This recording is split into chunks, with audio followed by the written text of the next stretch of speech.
You'd gone to Arunachal recently? Last year. I was in Arunachal. Give us a sense of the terrain, the weather.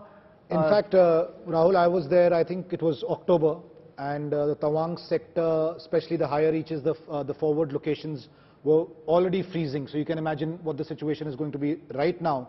And the level of preparedness in Arunachal was completely different from what I had seen in 2019. In what way? So this was post Ladakh.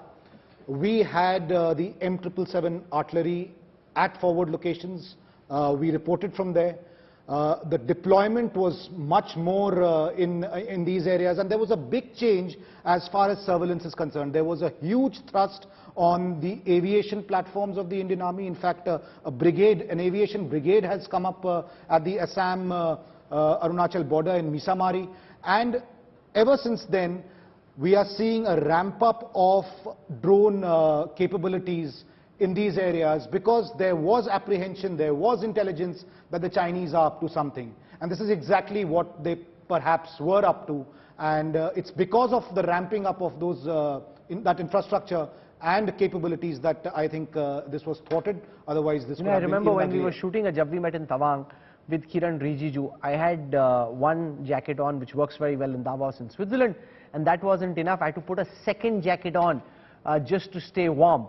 And these are two thick jackets which are good for, alpine weather in Switzerland, but not good for the frigid cold of Tawang. So this is a very, very cold and hostile area to be in. General Narasimhan, your sense of the kind of advantage the Chinese have in terms of infrastructure. India has been trying very hard, especially post-Galwan, to try and catch up as quickly as possible. But the kind of terrain and infrastructure advantage that the PLA has, which is something that India has been working hard on countering. Infrastructure development has been going on the Chinese side as well as on our side. Our side, and the terrain is having difficulty. We have difficulties with the terrain, and so therefore the infrastructure development has been slow, but not because of want of any effort or want of any resources.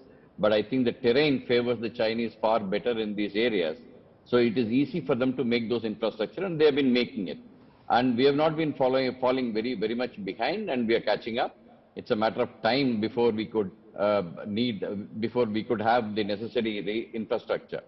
Having said that, to Mr. Manish Tiwari, I don't disagree with what he is saying, that the person who was there in the Galwan narrative was part of the Congress, but that does not mean that there has been any change in the attitude as what I mentioned. As a 20th Party Congress, there has been some effort to whip up nationalism on the Chinese side, promoting these casualties that have occurred during Galwan. That is seen, but as an overall kind of a perspective is what I was trying to say.